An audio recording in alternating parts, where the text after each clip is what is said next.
Madame, mademoiselle, monsieur, bonsoir. Surtout, ne touchez à rien à votre téléviseur. Ne réglez pas votre bande audio. D'abord, il n'y en a pas pour ZR News. C'est bien mis le fait Riyad. Il y a dossier du sport. Ce soir, un grand dossier que nous allons ouvrir qui tenait beaucoup à cœur aux journalistes de la rédaction. C'est le dossier du Shabab Riyadi de Belouizdad. Le leader, tout simplement, du championnat. Certains même diraient le surprenant leader du championnat. Après 3 journées et 3 belles victoires, 9 points. Sinon je vais me faire gronder si je dis un peu moins de 3 victoires. Il y aura beaucoup de langues ici, il y aura de l'arabe, il y aura du français, peut-être du serbe, on ne sait pas, on verra. Avec nous ce soir, on reçoit l'entraîneur de Shabab Riyadi de Belouizdad, leader du championnat, Ivica, voilà, je le prononce à la serbe, Todorov. Merci d'être là ce soir avec nous sur ZR News. Merci à vous. Et à côté de vous, il y a votre vice-président, monsieur Toufer Chouchal, qui est avec nous ce soir. Bonsoir, Massa al-Khair. Massa al-Khair, je vous remercie pour cette invitation. C'est nous, monsieur Chouchal. Et puis en face de vous, il y a le spécialiste de la Ligue 1. Je n'allais pas dire le spécialiste de CRB, mais si, il sait tout et un peu plus sur le CRB. Mohamed Boukhmia, j'ai pris votre place ce soir, vous m'excuserez. Il n'y a pas de souci. Merci d'être là. Alors, messieurs, avant de parler justement moi j'ai dit surprenante, elle peut-être ne pas être surprenante, cette première place, elle peut être logique, elle peut être une bonne surprise. Et ça, c'est dû en grande partie à vous, monsieur Todorov. On va voir ce petit portrait, on vous traduira, parce que c'est fait en arabe, si je ne me trompe pas. On regarde ce petit portrait et on revient tout de suite sur le plateau. Je ne suis pas philosophe, je ne suis pas quelqu'un qui va inventer les choses, mais je vais essayer d'approfondir ça et de trouver les jeunes joueurs qui peuvent nous donner le plaisir pour l'avenir. بهذه الكلمات صرح المدرب الحالي لشباب الوزداد إيفيكا تودوروف عن قدومه لإشراف العارضة الفنية لشباب الوزداد خلفا للمدرب المغربي بادو زكي الذي نصحه بالمجيء إلى الجزائر وتدريب الشباب. Je l'ai eu au téléphone avant de venir à l'entraînement. Il criait de joie parce que c'est vraiment un grand ami. Quand on dit ami, c'est les mots profonds et très importants. Il y a 3 mois, je l'ai eu au téléphone parce que je l'ai appelé quand j'ai vu sa réussite dès le début parce que la situation n'était pas évidente qu'il arrivait. يقال بأن اللاعبين هم من يصنعون المدرب والعكس صحيح. مقولة تنطبق على فريق شباب الوزداد الذي يسير في طريق صحيح منذ بداية الموسم. فبعد مجيء المدرب الفرنكو سيربي تحسنت النتائج بالرغم استمرار معاناة الفريق من المشاكل المالية. J'étais première de ne pas aimer que les joueurs ne sont pas payés régulièrement. Après, je suis première parce que quand on fait le grève, mais au bout on fait le grève contre nous-mêmes, ça ne sert à rien. Il ne faut pas se laisser faire, il faut insister et demander notre droit. صاحب 67 عاما سبق له أن اشتغل في الجزائر مع كل من وداد تلمسان واتحاد العاصمة لكنه لم يعمر كثيرا سوى 6 أشهر. En 6 mois que j'étais au ESMA, qu'il a un potentiel de jeunes joueurs en Algérie rare, qu'on peut faire beaucoup de choses, que malheureusement, ce n'est pas un reproche, c'est un constat, que les dirigeants ils transmettent un peu peur aux entraîneurs et on ne fait pas profiter cette jeunesse, ces qualités pour gagner beaucoup de choses.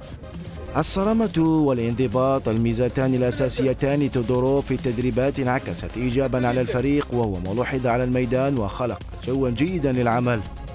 C'est dans ma personnalité, pour pouvoir engueuler les joueurs, il faut savoir les aimer. Quand je prends une équipe, je les aime, mais ceux que j'aime, je suis encore plus exigeant. Voilà. Parce qu'il ne faut pas engueuler un jeune joueur, il faut engueuler le capitaine d'équipe, et ça, ce n'est pas donné à tout le monde. الروح القتالية التي أصبح يتحلى بها لاعب الشباب فوق البساط الأخضر والتضامن الذي بات يميز التشكيلة الأساسية والاحتياطية هي البصمة الأبرز للتقني سيربي في بيت أبناء العقيبة. Le coaching, il ne se prépare pas 5 minutes avant le match. Donc, ce n'est pas mon coaching qui est important, c'est l'esprit de joueur qui est remplaçant et qui rentre qui est très important. Bon, alhamdoulilah, أنا قلتها ونعاودها هذه تحسب له لي هذا لي شونجمون اللي يديرهم. واش نقول لك وقت ما يسحقني راني واجد نلعب ماتش كومبلي ولا ميطون ولا 20 مينوت راني واجد راني نخدم في هذا الفريق.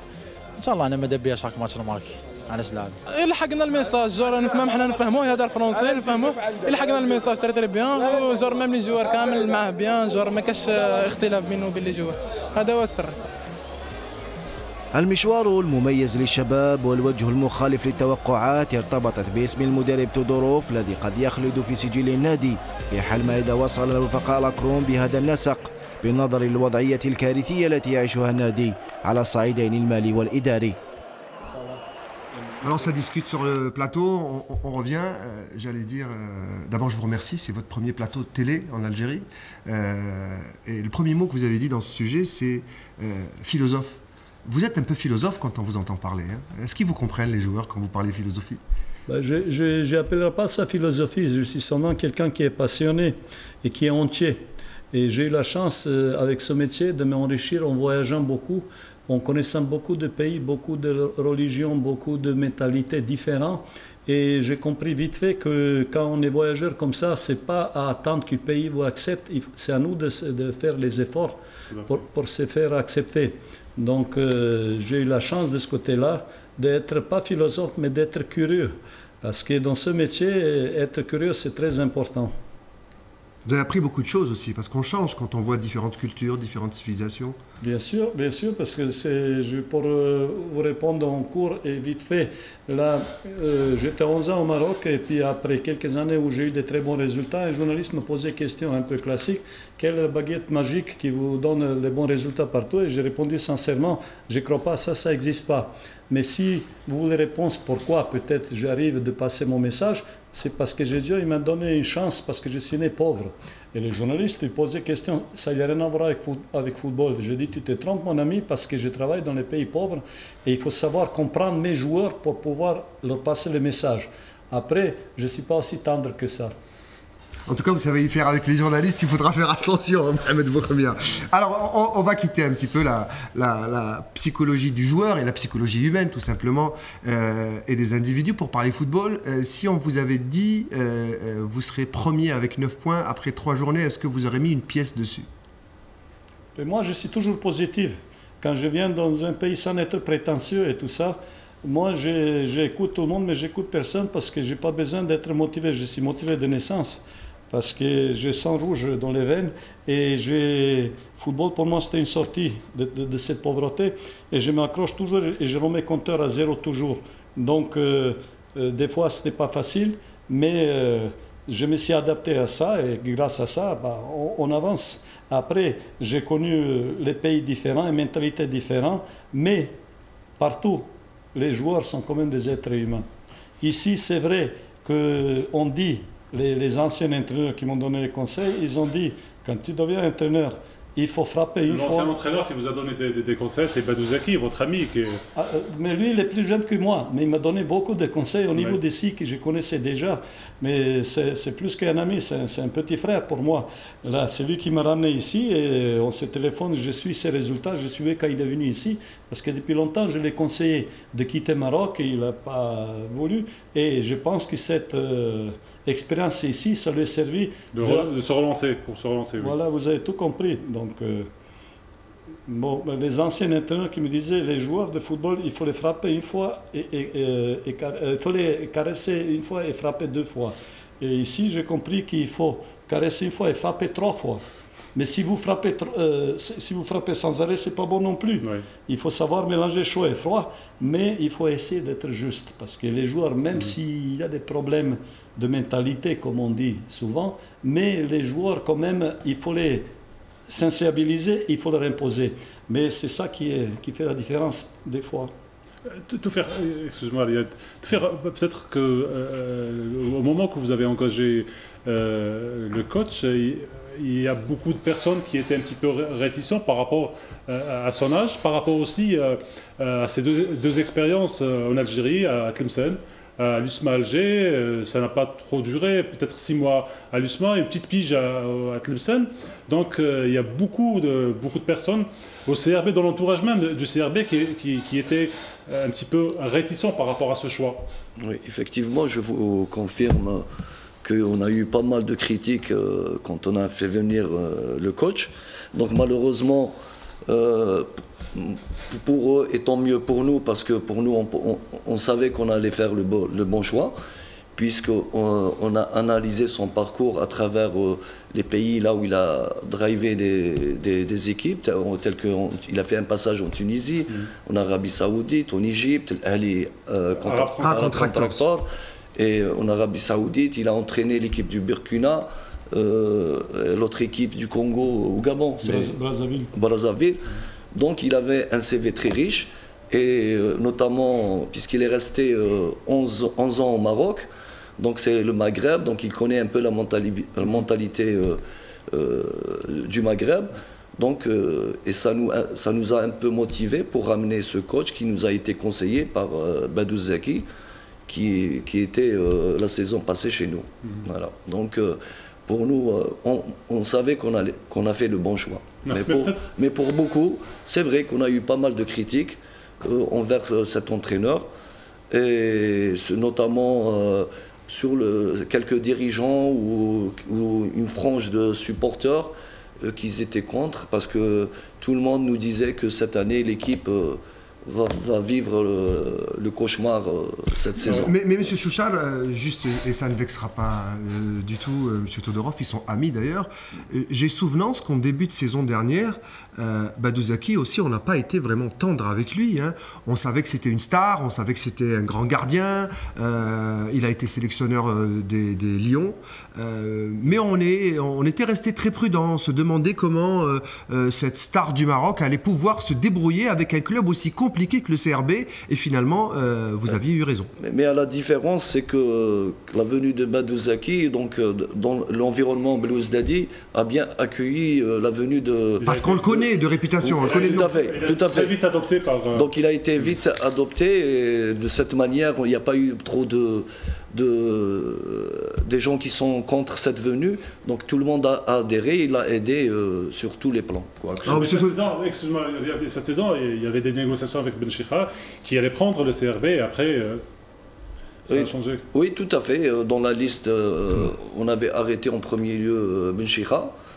Donc, il y a eu un problème avec Benchikha apparemment, qui au début il a donné son accord de principe, après... Oui, il a donné son accord de principe. Et bon, moi, cette période, j'étais en déplacement malheureusement, donc je n'ai pas suivi en réalité ce qui s'est passé. Ça s'appelle beauté en touche, ça. Hein.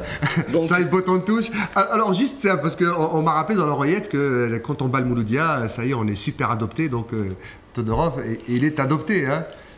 C'était une belle victoire quand même, ce 2-0. Un petit but au début, un petit but à la fin, et on n'en parle plus. Toutes les victoires sont belles et importantes.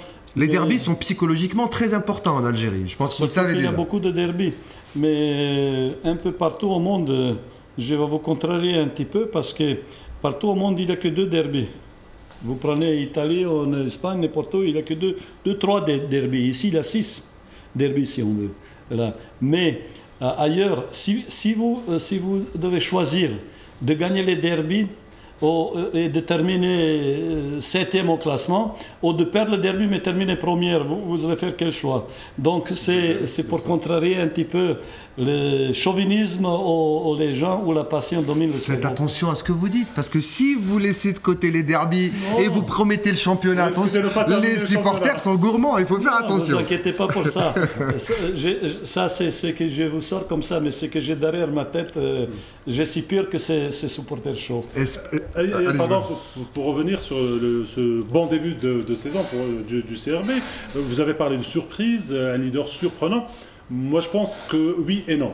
Non, c'est pas une surprise parce qu'il s'agit du CRB et un club qui a l'habitude de jouer les premiers rôles. C'est le club qui a détenteur de la dernière Coupe d'Algérie. Il ne faut pas l'oublier, c'est un club, la direction a su garder quand même l'ossature de l'équipe, et ça c'est très important. On a gardé aussi l'entraîneur adjoint qui fait du bon travail aussi. Le coach il peut le confirmer. Et c'est une surprise par rapport aux conditions dans lesquelles l'équipe a travaillé pendant l'intersaison et les problèmes que les joueurs, le staff technique aussi, ont fait face pendant l'intersaison. Je pense que Toufir est là, et même le coach, il peut le confirmer. On a fait une préparation catastrophique, Riyad. Catastrophique. C'est la question que sur le plan administratif, bien sûr. C'est la question que j'allais poser. Apparemment, sur le plan physique et technico-tactique, apparemment, la préparation s'est bien faite, puisque l'équipe entame bien le championnat. Même si on dit qu'on ressent la préparation d'intersaison au bout de la 7e, 8e journée, voire 10e journée du championnat. Et sur le plan administratif, bon, vous êtes tous les deux, vous pourrez répondre. Comment s'est passé l'été du CRB, en réalité? Voilà. C'est passé, c'est un regret un petit peu pour tous les clubs en Algérie. parce qu'on prépare tout à dernier moment. Quand on est un grand club avec les grandes ambitions, ça veut dire qu'il faut d'abord être un club stable avant d'utiliser ce mot-là. Et quand on est ambitieux, avant de finir une saison, il faut déjà préparer la prochaine saison. Et ça je pense que c'est problème général en Algérie. On attend après et d'avenir qui on recrute ses entraîneurs. Pendant ce temps-là, les dirigeants, ils s'amusent, ils recrutent les joueurs. Et après, on Je retiens cette phrase, les présidents, ils s'amusent, et les dirigeants, enfin, je ne dis président, mais s'amusent à recruter les joueurs. Plutôt président, oui, vous avez raison de le dire. Parce qu'il faut essayer de comprendre ça aussi. Je ne suis pas donneur de leçons, mais chaque à sa place, chaque a ses compétences. Vous ne donnez pas des leçons, c'est les techniciens qui recrutent, ce n'est pas les présidents. Ça devait être comme ça. Les techniciens proposent des budgets au président pour pouvoir acheter des joueurs. Vous avez tout dit avec ça. Malheureusement, ce n'est pas une critique, c'est un constat. Là, donc on fait un petit peu dans une papazianie comme ça, on s'amuse et après, au niveau de préparation, on ne sait pas ni quelle date on commence préparation, ni où, ni qu'est-ce qu'on va faire. Après, on recrute le staff technique toujours à dernière minute. Moi, je peux vous dire que j'ai la chance, et je suis sincère. Là, contrairement que certains qui viennent avec cravate d'Europe, ils vont dire « Ah non, je ramène mon staff et tout ça ». J'ai un staff technique qui est très très compétent et, rajouté, honnête. Parce que pour un entraîneur qui est étranger, c'est aussi important d'avoir un staff technique compétent et honnête. Et moi, j'ai un jeune adjoint qui a déjà prouvé pas mal de choses, bien sûr, là, et qui comprend très très vite. Là. Et j'ai deux entraîneurs qui sont plus expérimentés et qui ont beaucoup d'expérience. Mon préparateur physique, je peux vous garantir, ce qu'il fait comme entraînement, mais vous-même, vous n'êtes pas conscient de ça parce qu'il faut regarder l'entraînement. Allez regarder l'entraînement à Barcelone et à Bayern Munich, ils ne travaillent pas mieux. Hein. Et ça vous paraît bizarre, mais moi, je vous garantis, quand j'étais plus jeune entraîneur, j'ai fait tout le monde dans les grands clubs pour apprendre moi-même. Mon préparateur physique, tout ce qu'il fait et ce qu'il me propose, c'est haut niveau. Mon entraîneur de gardien, en plus, il me tient l'ambiance dans les vestiaires, ce qui est très important aussi. Et modeste, le coach. Non, j'allais dire, on recrute bien, on recrute bien au CRB. Ce que je vous dis, c'est la vérité. Là, parce que football, c'est un sport collectif. Et il y a des entraîneurs qui sont amoureux d'eux-mêmes. Je ne vais pas vous citer les noms, même de quelqu'un qui était mon compatriote et qui a fait de très bons boulots ici, mais qui est amoureux de lui-même. Dans la vie, il faut savoir partager le plaisir et le malheur. Donc, je ne vais pas parler trop. Non, j'essaie de chercher, mais je vais trouver. Allez-y, Mohamed. Non, j'allais dire. Il va parler de l'intersaison aussi. Oui, tout à fait, oui. Donc, quand on a terminé, bon, les choses se sont un peu vite. D'ailleurs, on n'était pas structuré ni organisé pendant les 6 mois depuis janvier. Donc, on n'a pas eu le temps de se structurer, de s'organiser, jusqu'à ce jour, d'ailleurs. Donc on a un grand problème au niveau de... Qu'est-ce que vous appelez pas structuré, pas organisé? C'est-à-dire, il n'y a pas une administration forte. Aujourd'hui, moi, je suis supporter du CRB. Et c'est par amour du club que j'ai accepté cette mission, surtout en l'absence du président. Et avant qu'il parte, donc j'ai insisté qu'il faut qu'il y ait une administration bien organisée, structurée. C'est-à-dire, il faut quelqu'un qui s'occupe de la logistique, quelqu'un qui est responsable de la partie comptabilité. Donc c'est une société, c'est une SPA, donc une SPA doit être structurée et organisée. Aujourd'hui... Mais qu'est-ce qui empêche Tawfiq qu'est-ce qui empêche, il faut que le président met en place cette... Et il ne l'a pas fait. Jusqu'à présent, ça n'a pas été fait. Et j'espère que... il faut d'abord qu'il soit là. Dès son retour, on va en parler en deuxième partie. J'espère dès son retour. Parce que sans une direction, on ne peut pas avancer. On ne peut pas... Là, on gère c'est une gestion anarchique. En fait, voilà, c'est le jour, le day-to-day. Donc, tous les jours, on est là pour essayer de régler ça. En fait, il y a les amis du club, les passionnés, les supporters, tout à fait. Des gens qui ont un peu de conscience, qui sont là pour que le grand nom du CRB ne s'écroule pas. Mais le professionnalisme, c'est pas du bricolage, oui, c'est un peu plus sérieux que ça. Quand même. On parle de grand club, mais le grand club, quand on était dans l'amateur, donc c'est un club avec une grande histoire, donc on ne peut pas effacer l'histoire. Mais depuis la venue du professionnalisme, c'est pas à mes yeux, c'est pas un grand club, parce qu'un grand club, il faut qu'il y ait des assises bien fondées. C'est la première fois que j'entends un supporter du CRB dire ça. Parce que quand on parle aux supporters du CRB, on dit le CRB est un grand club.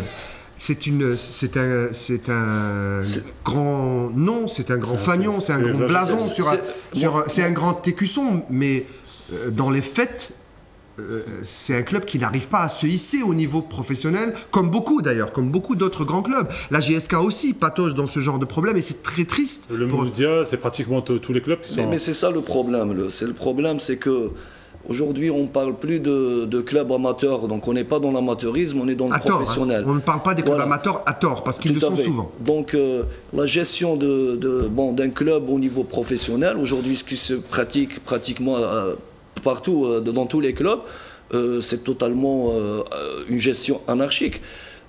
Vous êtes société.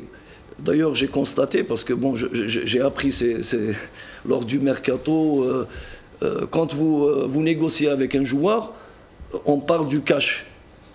Et dans une société qui se respecte, on ne parle plus de cash. C'est des virements, donc c'est des chèques. Mais pardonnez-moi, monsieur Chouchard, les joueurs, l'Aral Balium. Oui, je sais. Ou le Fulham, on est payé par sac d'argent, c'est comme ça, c'est une habitude. Oui, je veux dire, ça a démarré le professionnalisme chez nous, malheureusement, c'est que de non. On n'a pas eu donné assez de temps pour que les... Oui, mais il y a quand même un minimum. Quand même. On peut préparer un stage de préparation le plus normalement du monde. On programme au CRB, la direction a parlé d'abord du Maroc, après la Tunisie. Et une fois en Tunisie, on change encore une troisième fois le lieu du stage quand même. Il y a un minimum quand même de faire. Non, c'est vrai que ça a été décidé. Et le coach en témoin, on discutait entre nous. D'ailleurs, 2 jours avant qu'il parte en Tunisie, nous on a pris la décision de préparer l'équipe ici en Algérie et choisir 3 ou 4 matchs, faire 3 ou 4 matchs de préparation au lieu de partir parce qu'on n'avait pas le temps de trouver ni des places d'avion, ni les moyens de transport. Il y avait pas de moyens. Et les sparring partners, c'était déjà réglé ou pas? C'était pas... Oh, ça fait rire, monsieur Todorov. Oh là là, c'est que vraiment, c'était compliqué. Au Maroc, tout était réglé. Mais bon, problème de billetterie à la dernière minute, parce que l'agence qui s'est occupée... Enfin, vous n'êtes pas les seuls, je vous rassure. Il y a des clubs qui ont beaucoup moins de problèmes d'argent que vous, comme les Mouliers d'Alger. Mais je parle du CRB. Normalement, on prépare l'intersaison, je ne sais pas, en mars, en avril de la saison précédente. Ouais. Et on prend nos rendez-vous, on paye une avance ou on envoie une carte Visa pour régler. Ça, c'est les grandes sociétés. Et le coach fait son planning. C'est comme ça, enfin, logiquement, je ne sais pas. Ça, c'est les grandes sociétés où il y a une stabilité, où ils arrivent à s'organiser. Donc, il y a le court, moyen, long terme. Il y a cette visibilité. Nous, on ne sait pas dans 6 mois où on va faire le stage. C'est pas normal. Or que normalement, tout est planifié. Pourquoi? Parce qu'il n'y a pas une stabilité, il n'y a pas une administration forte qui, chacun a job description, donc il a ses tâches bien définies pour qu'il choisisse pour s'occuper de chaque phase. Le club professionnel n'est pas une entreprise à part entière, une entreprise sportive. On va regarder ce petit sujet sur la gestion du CRB, comment ce club qui a pu, comme quoi dans le football il y a des miracles extraordinaires, comme cette finale de Coupe d'Algérie qui a été en elle-même un miracle jusqu'à la fin, un miracle pour le CRB, parce que ce sont 2 grands clubs en réalité, et qui a propulsé la saison du CRB, une saison qui était chaotique, catastrophique, avec plein de soucis, les joueurs, et c'est vraiment très compliqué, et le coach va nous le dire. C'est difficile de tous les jours engueuler, vous avez dit, on le caresse et on le frappe 3 fois, parce que ma foi, on peut frapper 3 fois un joueur pour pouvoir le gérer, mais frapper un joueur 3 fois alors qu'il n'est pas payé, là ça devient très compliqué. Ça devient un discusé. Ça devient aussi une excusable, parce qu'on ne peut pas frapper quelqu'un qui n'est pas payé. Tout à fait. Un joueur pro, ça reste un métier. Tout à fait. Alors on regarde ce sujet et on revient pour en parler.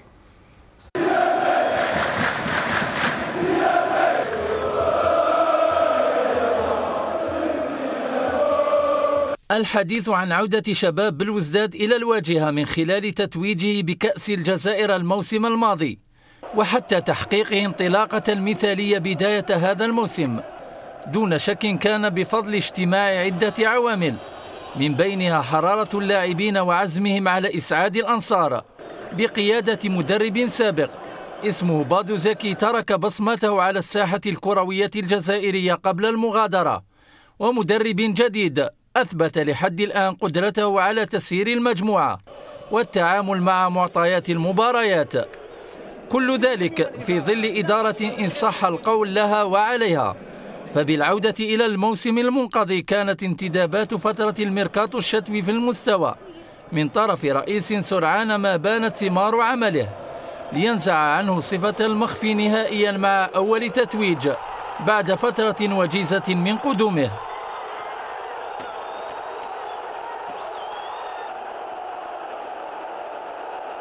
الرئيس بوحفص المنتشي مع الحمر بإنجاز لم يكن في الحسبان سرعان ما عاد لممارسة هوايته في التخفي هروبا من ضغط الأزمة المالية ومطالب اللاعبين بتسوية مستحقاتهم. ويعيش الشباب بداية موسم صعب، فإرادة اللاعبين في الثلاث جولات الأولى كانت أقوى من المشاكل. إرادة تضع إدارة بوحفص أمام الأمر الواقع. فهل سينجح رئيس شباب بلوزداد في تذليل العقبات المالية الحالية؟ وهل سيتمكن من الصمود في وجهها طيلة موسم يتطلب الكثير؟ Alors la première question que j'ai envie de vous poser à vous, Mohamed Boukhemia, généralement les grands clubs professionnels, derrière il n'y a pas un homme ou un individu, mais il y a une entreprise, une administration, allez, on va pas être gourmand, mais dans certains grands clubs c'est des multinationales. Derrière le CRB, il y a un homme qui s'appelle Bouhafs. On ne connaît pas. Qui est Monsieur Bouhafs? On ne connaît pas. Et je pense que personne ne peut répondre à cette question, ni même les proches collaborateurs de Bouhafs. Franchement, moi, c'est la question que je me pose. Je me suis posé depuis son arrivée. J'ai rien contre lui. J'ai beaucoup de respect pour lui. Pour ce qu'il a fait on ne parle pas de la personne. Oui, bien sûr. Mais on parle du repreneur du CRB. La question que je me pose, comment on a pu offrir un club qui a son histoire. C'est vrai que c'est pas un grand club. Ils l'ont cédé. Non, on a offert le club sur plateau à un inconnu qui n'a pas présenté de garantie.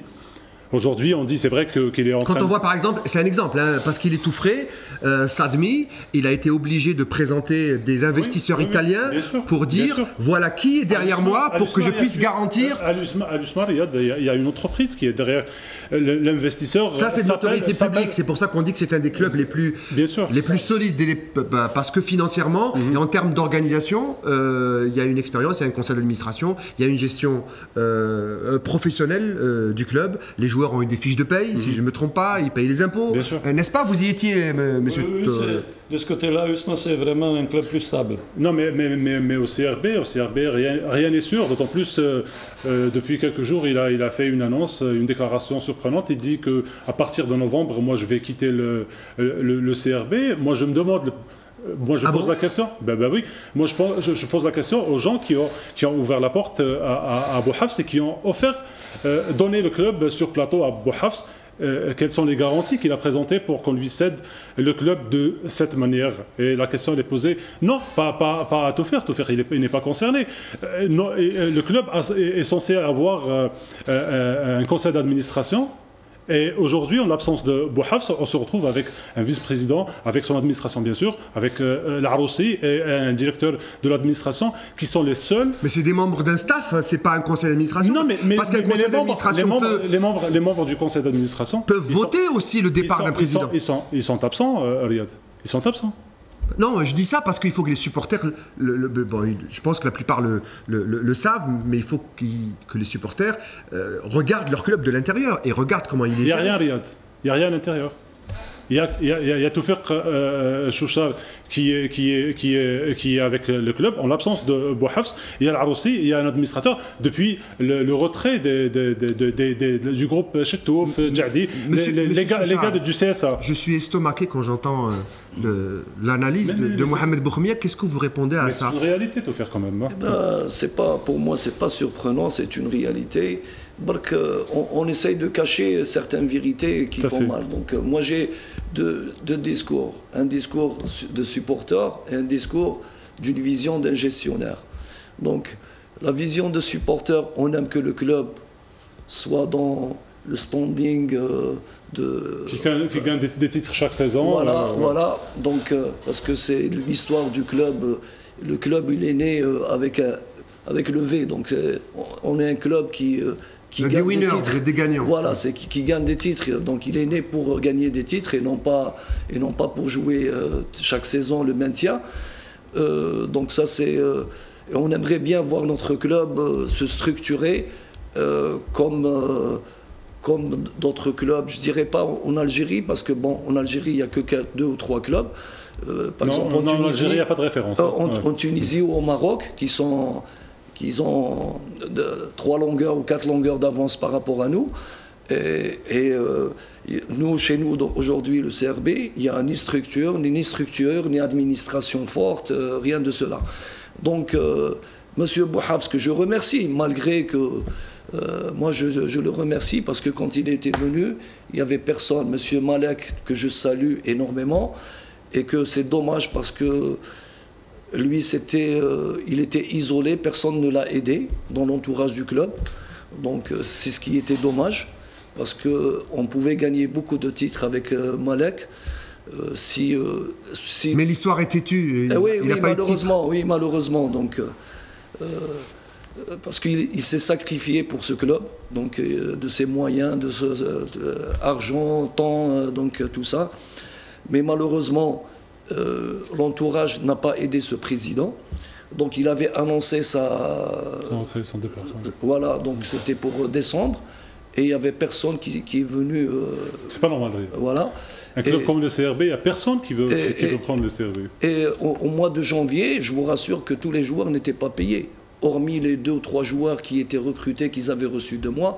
Donc il n'y avait personne qui n'a été payé. Et s'il n'y avait pas Bouhafs qui était venu, qui a injecté de l'argent pour payer certains salaires, je ne pense pas qu'on serait... détendeur du trophée. Mais te faire injecter de l'argent comme prêt ou bien dons pour le club? C'est des prêts, c'est des dettes. Moi, je ne sais pas, donc la nature, comment ils sont enregistrés sur le plan. J'ai entendu beaucoup de présidents dire en partant ne dédramer ou non. C'est-à-dire, je reprends mon argent et je m'en vais. Est-ce que c'est le cas? Donc, on ne sait pas si c'est. C'est de l'apport personnel, mais est-ce qu'il est enregistré en tant que dette ou. Donc ça, je ne pourrais pas vous dire. Je vais rebondir sur, et je parle à vous deux, je vais rebondir sur le V de la victoire du CRB. Oui. Le V de la victoire, c'était à une époque où le sport était amateur, où il y avait les subventions de la ville d'Alger et de la commune, au temps de la réforme sportive, où il y avait une entreprise nationale qui accompagnait chaque club. Maintenant, la victoire, c'est réussir à équilibrer un budget, à équilibrer une gestion. On ne gagne pas chaque saison. Arsenal, qui porte les couleurs du CRB et que beaucoup de supporters arborent les maillots au stade du 20 août, si je ne me trompe pas, ne gagne pas beaucoup depuis plusieurs saisons. Ils ont des méga entreprises derrière. On arrive à faire du merchandising, on a des boutiques, des magasins. La réalité algérienne n'est pas du tout comme ça. Il est très difficile d'investir de l'argent et d'avoir un retour sur investissement. La mission du CRB, elle semble vraiment impossible, sauf si vous formez au sein du club. Et encore, ça c'est juste un budget de joueurs. Moi je pense que tous les clubs, ils sont dans la même situation du CRB. Tous les clubs pratiquement. Donc sur 16 équipes, il y a peut-être 10 ou 12 qui vivent la même situation. Il n'y a pas de ressources dans le club aujourd'hui. Dans une société qui s'appelle CRB SPA, il n'y a pas de ressources. Il y a payer les joueurs, ramener de l'argent, payer les joueurs. Donc il n'y a pas du business à côté. Il y a pas parce que le marché n'existe pas. Monsieur Todorov. Ce que dit M. Tofik, c'est vrai avant toutes les analyses. Il a un problème financier, mais il a une crise mondiale partout, donc il faut que tout le monde en accepte ça et qu'on est prêt de se sacrifier, faire des efforts. Mais une raison de plus qu'il faut se baser sur la formation et de ne pas regarder et chercher les vedettes qui souvent ils viennent avec mauvais esprit et les payer cher sans pouvoir payer tes joueurs qui sont déjà là et qui ont bon esprit. Et en plus, c'est de la surenchère et les joueurs qu'on paye, ils ne rendent pas l'investissement. Il n'y a pas de spectacle, il n'y a pas de but, il n'y a pas de victoire, il n'y a pas de titre. Mais avant de penser d'être grand club, il faut penser tout le monde, et ça, il faut passer ce message-là et cette philosophie que vous avez dit, il faut devenir les clubs stables, pas les grands clubs. Il faut devenir club moyen avant d'être grand club. Mais pour devenir moyen, il faut être un club stable. Vous pouvez faire les choses même avec petit budget, correctement bien et avoir beaucoup de plaisir. Mais c'est très simple, M. Todorov. Quand on est un club stable, quand on a équilibré son budget, quand on arrive à payer ses joueurs, au bout de 3-4 ans, ces joueurs-là, ils sont pas bêtes, ils veulent de l'argent, ils iront dans les clubs où on les paye. Et là, on se retrouve tout naturellement avec les meilleurs joueurs du moment. C'est pas grave qu'ils partent, c'est humain. Regardez Monaco, regardez les clubs qui sont plus riches que CRB. Mais ça rapporte de l'argent. Ils vendent les joueurs, mais ils continuent de fabriquer et d'avoir cellule de recrutement. De recruter qui? Pas des joueurs de 35 ans, de recruter les joueurs de 18 ans qui les revendent un an après. 150 millions d'euros après. Merci. Je pense à Mbappé, par exemple, à 19 ans. Et Lemar et beaucoup comme ça. Donc, cellule de recrutement, c'est très important. Mais ça, on ne réfléchit pas parce qu'on n'a pas de patience et on va aller plus vite que la musique. Il y a certains entraîneurs, comme, pour ne pas le citer, Charef, par exemple, qui était à Al-Harraj, qui, lui, était aussi, faisait de la prospection. Il allait chercher des jeunes joueurs, notamment à l'ouest du pays. Et il a souvent, en fait, augmenté la cote de certains joueurs complètement inconnus. Est-ce que vous pensez, vous aussi, à vous balader un petit peu, même si votre métier est prenant, à aller chercher un petit peu ces joueurs à low cost, j'allais dire?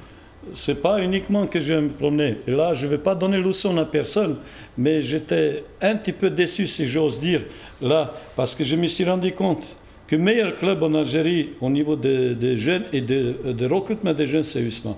Et je me suis rendu compte en 5 mois que j'étais là-bas qu'il y a des bijoux là-bas.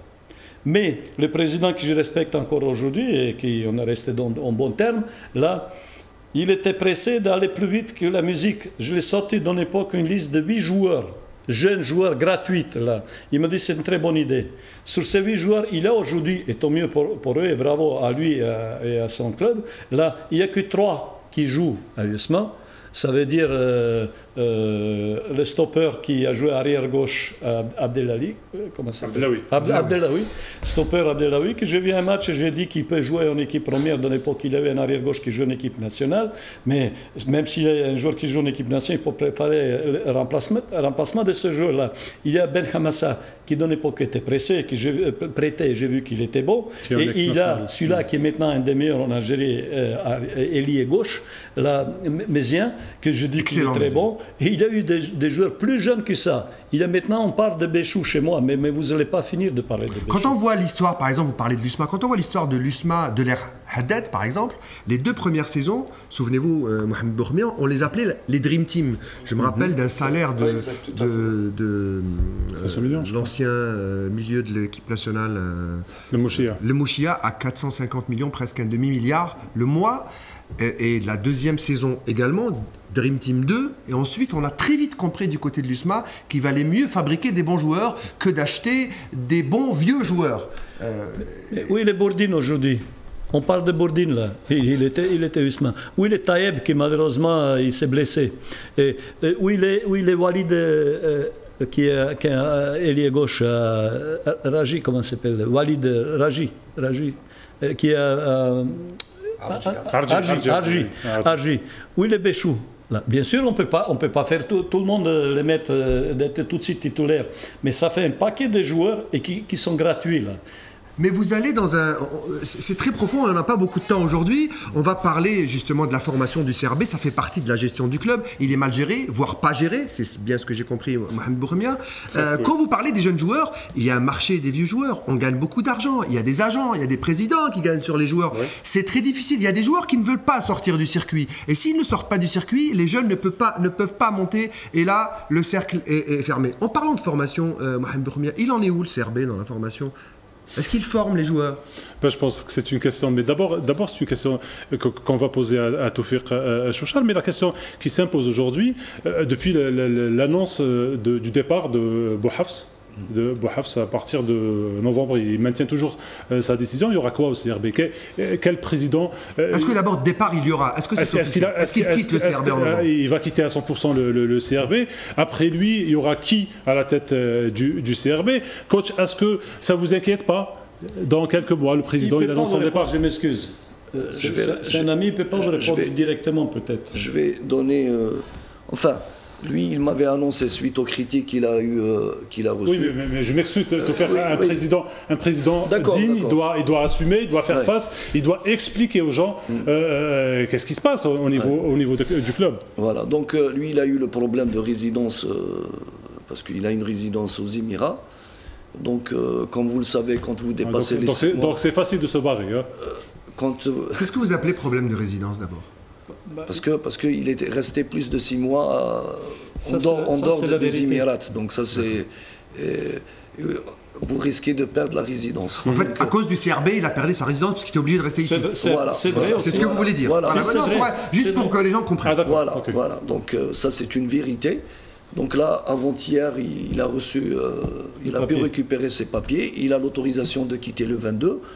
Donc il est en train de voir avec les autorités pour essayer d'avancer son départ pour venir. Alors pour expliquer, il est à Dubaï parce qu'il est homme d'affaires, il est dans l'immobilier, c'est ça? Je ne sais pas dans quel business il est. Votre président, vous savez ce qu'il fait? Je sais absolument rien de... On l'invitera, personne le sait. On l'invitera, et en tout cas on lance ici l'invitation officielle, on l'invitera le président pour lui poser des questions, parce que si, semble-t-il, c'est le seul à pouvoir répondre, et ben on lui posera les questions. Bien sûr. Donc... il m'avait annoncé, suite quand il a vu qu'il y avait pas mal de critiques envers lui, donc il avait annoncé que quand il va rentrer, il va présenter un bilan et que s'il y a des gens qui veulent... donc une assemblée générale extraordinaire. Automatiquement, parce qu'on est une société, il y a des actionnaires, donc il faut présenter le bilan aux actionnaires et c'est aux actionnaires de prendre les bonnes décisions. Donc aujourd'hui... l'interrogation, est-ce qu'il maintient son départ ou il ne maintient pas? Donc on attend son arrivée les prochains jours. Monsieur Todor. Ça vous inquiète? Non, ça m'inquiète. Je me pose des questions. Je ne suis pas quelqu'un qui se décourage facilement. Là. Mais plutôt, ça ne me convient pas. Ça ne me convient pas et j'attends le président venir parce que je peux vous rassurer, comme je l'ai connu moi, le président, ce n'est pas une mauvaise personne. Mais c'est quelqu'un qui est nouveau de football. Il faut lui aider pour qu'il nous aide. Maintenant, je ne le connais pas assez pour vous dire combien il est prêt d'écouter les gens qui sont plus longtemps dans le football et qu'il essaye de réagir vite. Parce que je ne suis pas inquiet ni je ne me panique pas, mais on a, ce qui me concerne, j'ai la patte sur la main pour faire une bonne équipe. On a bien commencé là avec de réussite pour les 3 premiers matchs. Mais justement, c'est contradictoire, c'est ça qui me décourage un petit peu parce que sans être encore en forme, on est déjà première. Ça veut dire, si on règle ces choses-là, il ne faut pas que ça se retourne contre moi et ma façon de parler vite de ça, mais si on règle ça, on peut devenir un club stable. Ça veut dire que ce que vous voulez dire, c'est que les choses à régler sont beaucoup plus simples que sur le terrain. Si on arrive à stabiliser le club, vous avez prouvé qu'il peut aller loin. Vous avez tout compris, parce que les joueurs, en plus, ils ont bon esprit, parce que des fois, vous avez des groupes de joueurs qui ne sont pas faciles, mais les joueurs, ils sont de très bons garçons et que je touche le bois. Là, ils écoutent, ils adhèrent, ils travaillent très bien. Maintenant, j'espère que plus rapidement possible, on règle ces problèmes pour espérer progresser encore plus vite. Oui, mais je suis tout à fait d'accord avec le coach. Franchement, aujourd'hui, l'équipe a prouvé, même les joueurs ont prouvé qu'ils sont là, qu'ils sont prêts à se défoncer pour le CRB. Aujourd'hui, la balle est dans le camp de l'administration, de la direction du CRB. La balle est dans le camp du président Bouhafs Riyad. Alors, je vais poser une question, mais vraiment de but en blanc, direct. Vous connaissez un petit peu le football algérien, vous êtes là depuis quelques années, je ne sais pas si vous le connaissez très très bien, mais est-ce que vous pensez que le CRB est capable, en 2017-2018, de gagner le championnat, ou est-ce que vous croyez qu'il n'y a pas que des conditions ou des raisons sportives pour gagner un championnat, où il y a des raisons extra-sportives, et est-ce que le CRB peut rééditer le CRB de l'ère 2000-2001 de feu Mourad Abdelwahab et de cette superbe équipe sans remonter très loin dans l'histoire, parce qu'il y a eu encore de plus grandes équipes? Je vais vous dire quelque chose sans être prétentieux. Pourtant, j'ai beaucoup voyagé. Partout où je passe, quand j'entraîne une équipe, pour moi, mes joueurs sont meilleurs au monde. Il faut passer la confiance et ramener l'enthousiasme. Mais si je parle comme vous me poussez un petit peu petit piège, je serai... C'est pas un piège, je vous le dis direct. C'est direct, ça c'est un piège, ça c'est que la passion domine le cerveau. Là. Maintenant, ce que je pense derrière moi... Faites attention juste à la commission de discipline quand vous répondez. Non, il n'y a pas de commission. Là, je suis entier, je suis passionné, mais je ne suis pas fou. Là, ça veut dire, je pense toujours de faire plus que je dis. Là. Mais si vous parlez beaucoup en avant, vous prenez tous les journées de tous les jours ici, et ça c'est le seul pays au monde comme ça. Là. Ils n'ont rien à faire chez nous. Chez nous, personne qui prend des points. Le lendemain, ils ne gagnent jamais. Ces joueurs ni ces équipes qui parlent comme ça. Ça, c'est le mauvais optimisme, ça. Là. Qui vous donne le droit, même quand vous êtes Barcelone, de dire il gagne chez nous, il a tout est réglé, tout est non. Non, soyez un petit peu humble, là, croyez en vous, avec la confiance, mais si vous parlez trop vite comme ça, il y a le Dieu, il y a le diable. Là. Donc ne provoquez pas le mauvais chance. Alors, on me dit que c'est terminé, je vous pose juste une dernière question, une à chacun. Mohamed Roumi, je vous laisse une des deux. Non, je vais poser une question, moi. Allez-y, Mohamed. Je vais poser une question par rapport à la situation des joueurs. Toufer, tu es là avec nous. Est-ce que les joueurs ils sont payés depuis le mouvement de grève des joueurs? Est-ce qu'il y a eu des solutions? Est-ce que vous avez payé les joueurs? Donc, par rapport au DIF, parce qu'il y avait pas mal de problèmes par rapport aux joueurs, donc on a réglé déjà le problème des logements. Donc ça, tout a été réglé, on les a pris en charge temporairement dans l'hôtel, et là ils ont trouvé des appartements, donc on a pu caser tout le monde. Maintenant on est tranquille sur ce volet. Concernant les primes, donc on est à jour aujourd'hui, donc il reste les salaires c'est le seul qui peut signer les ordres de virement, c'est le président. Ça fait combien de mois? Enfin il y a certains... 3, 4 il y a 4, il y a 5, donc il y a 3, il y a 2 mois, Donc les nouveaux, pratiquement c'est 2 mois de salaire qu'ils doivent verser. Et par rapport aux anciens, il y a qui sont à 4 mois, il y a qui sont à 3 mois. J'ai le droit à la dernière? Bien sûr, oui. Alors la dernière, elle est pour vous. Et, vous pouvez dire Joker, même si je vous reposerai encore une autre question si vous dites Joker. C'est votre compatriote, il a travaillé ici, pas longtemps. Et il est reparti. D'abord, est-ce que vous le connaissez? Et est-ce qu'il vous a parlé de son passage en équipe nationale? Je parle bien sûr de Raivak. De Vakil, je le connais bien, même si il est plus jeune que moi. Je le connais bien, mais j'ai connu son frère qui malheureusement est mort, qui était un très bon joueur, là, avec l'âge de Mostar. Donc c'est une personne on lui doit un certain respect. Je ne suis pas là pour critiquer surtout pas mon compatriote, mais chacun a sa façon de vivre le football.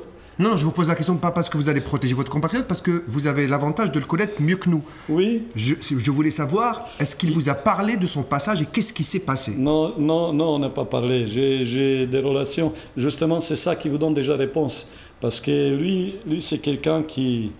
Je ne veux pas dire qu'il est amoureux de lui-même, mais qui est individualiste dans le football, qui est très compétent et très bon entraîneur, mais qu'il joue individuel, c'est un avant-centre qui devait marquer but, le reste, ce n'est pas important. Est-ce qu'il faut lire entre les lignes de votre réponse? Là, vous pouvez lire que chacun a sa façon de vivre le football. Je ne me compare ni à lui, ni je ne donne pas le Est-ce que vous ne pensez pas que les joueurs de l'équipe nationale l'ont lâché un peu? Ou ne l'ont jamais accepté?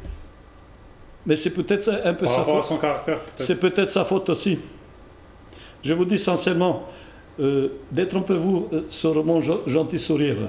Une fois sur le terrain, là-bas, je frappe les joueurs, je les tire, je les engueule et tout ça. Mais je les embrasse et j'essaie d'être juste. Comme je l'ai dit, mais chaque vie a sa façon.